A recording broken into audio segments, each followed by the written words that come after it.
Pois é, do outro lado, Paulo Lima, vamos falar um pouquinho sobre o Internacional, que também vinha com muitos desfalques, eram 10 desfalques para essa partida, como diz o Eugênio, bem feito, né? Ficou desfalcado justamente por conta daquelas cenas horrorosas, né?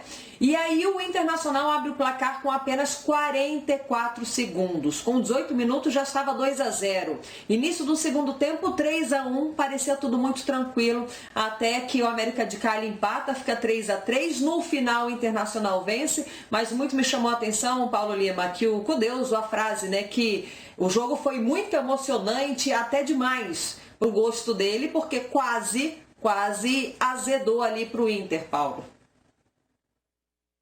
Bom jogo, Olívia, muito bom jogo. Porque a expectativa que se tinha, e se criou essa expectativa com o 3-1, era de que o Inter vencesse com muita facilidade. E foi um primeiro tempo avassalador, né? A maneira como o Inter voltou para o segundo tempo foi completamente diferente. Aí quem jogou foi o América de Cali. O Marco de Vargas definiu bem na transmissão, né? Que jogo louco é esse? Completamente. Um jogo de 7 gols. O Inter que é líder do Campeonato Brasileiro, que o Inter que é líder do seu grupo, nesse grupo da Libertadores da América, né? Eu não jamais imaginaria. Mas foi um time que deu espaços no segundo tempo. Né? Perdeu um pouco da pegada na marcação. Ao contrário do time de Cali, que veio para jogar, veio para o confronto, veio para o embate. Jogou de maneira ofensiva, apertando a marcação lá em cima. E até certo ponto, o que me chama a atenção é o Zé Gabriel, né? Que é um menino de qualidade, que joga sempre pelo lado direito da zaga, e consequentemente ontem, com a entrada do Moledo, né, ele se deslocou para o lado esquerdo, onde joga o Cuesta. E ali deu uma brecha. Evidente que ele tem prestígio, é um jogador de meio campo, né? Ele está praticamente, o Cuesta não jogou, ele está se jogando de zagueiro porque o Cudê está improvisando ali. E o Moledo ontem jogou um futebol de muita qualidade. E alguns erros do sistema defensivo facilitaram a vitória do Inter, lógico, erros defensivos pelo lado de lá, principalmente no primeiro gol, uma desatenção total, né? Mas o futebol é isso, né? São 2 bolas no travessão com 2 gols idênticos. Bola no travessão, gol do Inter. Bola no travessão, gol exatamente do América. É que a gente pensa assim, quando a bola é no travessão e é gol do Inter, virtude dos atacantes do Inter que estavam ligadíssimos na bola. Quando a bola bate no travessão e é gol do adversário, nossa, essa zaga do Inter, hein? Como dorme, hein? Não é assim. Não é desse jeito.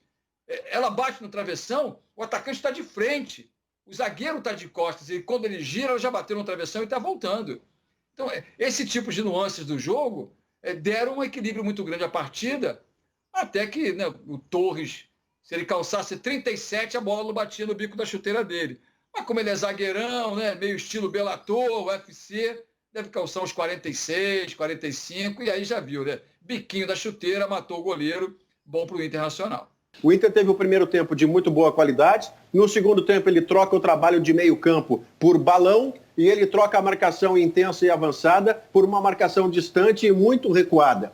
E aí, claro, o América de Cali é campeão colombiano, a gente não está falando de um time ruim. O América empatou o jogo, o Marcelo Lomba, que está sendo criticado, eu não vi o Marcelo Lomba falhar em nenhum dos gols de ontem. Mas na rede social a pancada, o Paulo Pereira pegou muito no Marcelo Lomba. Ele fez defesa evitando a virada. E esse cara que você vai entrevistar daqui a pouco aí, Rizek, ele foi um dos melhores em campo jogando invertido. Ele com o pé esquerdo no corredor direito, como não tinha acontecido no Inter ainda, e deu muito boa resposta com 2 gols. Agora um detalhe, não sei se você já tem o nosso convidado, porque o seguinte, quem me passou essa informação foi o Valmir Stott, do nosso espião estatístico, que é muito interessante e vai um pouco ao encontro de tudo que a gente está falando.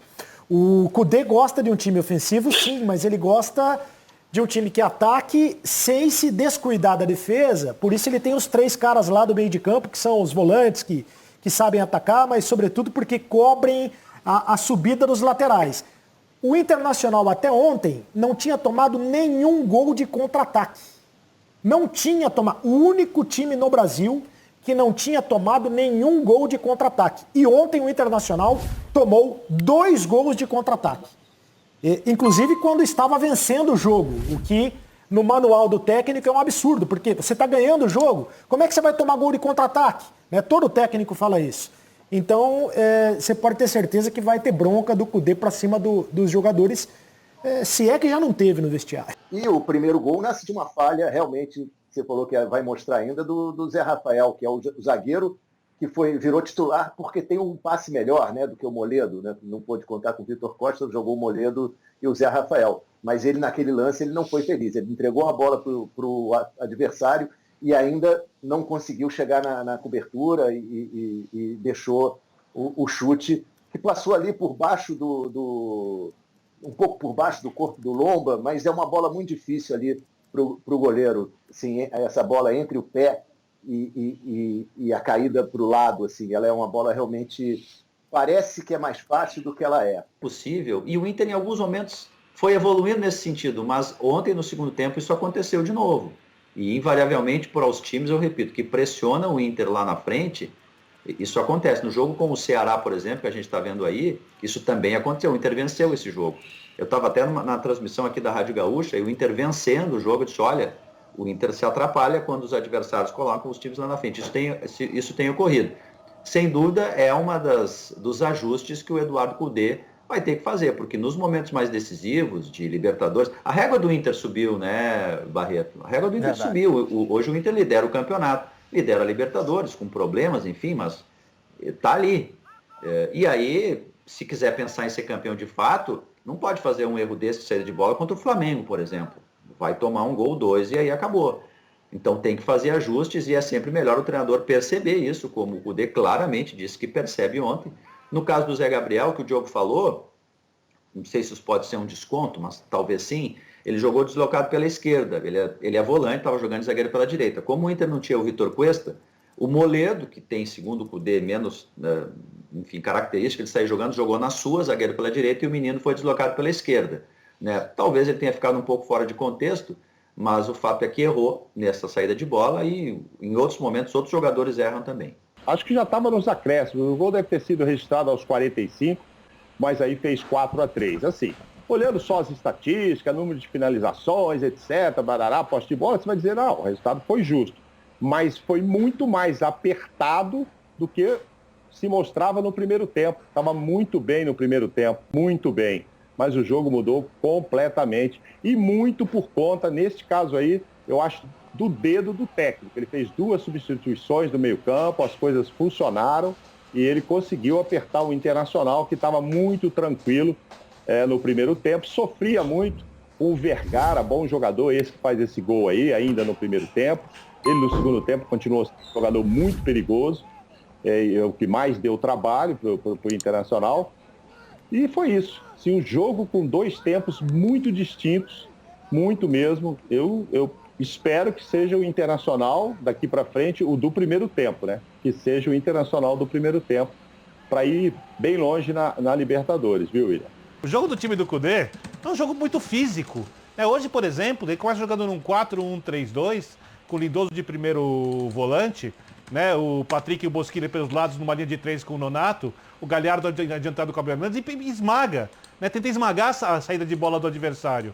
Quando esse adversário faz a transição, e o América não é um time bobo, o Inter não enfrentou qualquer equipe, há ali, porque ainda falta um pouco de entrosamento e falta também mais físico para poder fazer essa marcação constantemente na frente, uma lacuna entre o meio-campo e a linha de defensores. O João Gabriel hoje, por exemplo, estava muito vulnerável. Eu achei a sacada do Wendel, por exemplo, na esquerda, uma sacada inteligente dentro das possibilidades que o técnico tinha, mas nesse calendário maluco e depois do time não ter se preparado por conta da paralisação da equipe, se a gente for pegar o Inter antes, era um Inter que vinha numa preparação diferente, começando um pouco mais consistente na marcação para seguir adiante na Libertadores, indo ganhando força gradativamente, o Inter tende a oscilar dentro das partidas.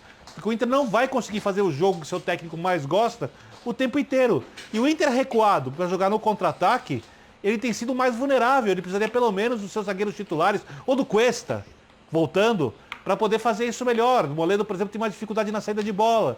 Então, tem alguns atletas que impedem que o treinador faça o jogo que mais gosta. Mesmo assim, o Inter continua sendo extremamente competitivo. O Inter é um time que pode dar dor de cabeça para qualquer equipe na América do Sul. O Inter tem mais de um jeito de jogar em pouco tempo. Tem mais de um desenho tático. Tem mais de uma formação. O técnico fez adaptações como a do Galhardo que tem funcionado. Eu acho que o desempenho é satisfatório e hoje ganhou o jogo que poderia, como disse o Mauro Naves, ter perdido, mas que ficou, se a gente for olhar a partida inteira, mais próximo de ganhar do que de perder pontos. Quando o Kudê tem que modificar a equipe, a ideia de jogo é a mesma. Todos os jogadores, tanto os titulares quanto os reservas, têm na sua cabeça o que o treinador quer, mas a execução, e aí diz muito mais sobre o lado individual do jogador, ela fica, claro, né, óbvio, é até óbvio isso, ela fica um pouco aquém. Então, acho que quando o Inter tiver que pensar em manutenção de campeonato, porque vai vir a Copa do Brasil, tem a Libertadores e o Campeonato Brasileiro, me parece que hoje o elenco é um pouco enxuto, claro, com muitos desfalques, mas ainda de característica. Quando precisa de um jogador do 1 contra 1, perdeu o Marcos Guilherme no jogo contra o Goiás e perdeu esse tipo de atitude em campo, né? Não tem um jogador do drible, não tem um jogador para quebrar ali uma linha de marcação consistente, como foi o jogo contra o Goiás, e hoje oscilou muito defensivamente, né? As laterais também, jogou com as laterais reservas, a linha de defesa inteira não funcionou muito bem. O Zé Gabriel, já no primeiro tempo, quando o Inter estava vencendo por 3-1, a linha de defesa estava mostrando alguma dificuldade ali, algum certo desentendimento também pela falta de ritmo de jogo. Teve um lance até no segundo tempo que o Zé Gabriel dá um passe errado ali para o Moledo tem que fazer a falta e acaba recebendo o cartão amarelo. Então, acho que quando tem que alterar a equipe com a entrada dos jogadores reservas, tecnicamente o lado individual prevalece. E aí eu acho que cai muito o estilo de jogo do Kudê, mas que faz um grande trabalho. Independentemente do resultado, com uma vitória muito no sufoco ali, eu destaco 2 nomes. O Bosquilha, para mim, que foi o melhor em campo, e a entrada do D'Alessandro, né? Como ele trouxe a equipe de volta para o jogo, ele reanimou ali os jogadores, porque estava com muita dificuldade, porque o América de Cali entendeu as dificuldades, as carências do Internacional naquele momento, e mesmo sem ter nada a perder, né? Porque o time que está aí sem treinar foi para cima e levou muita dificuldade para o Inter no Beira-Rio.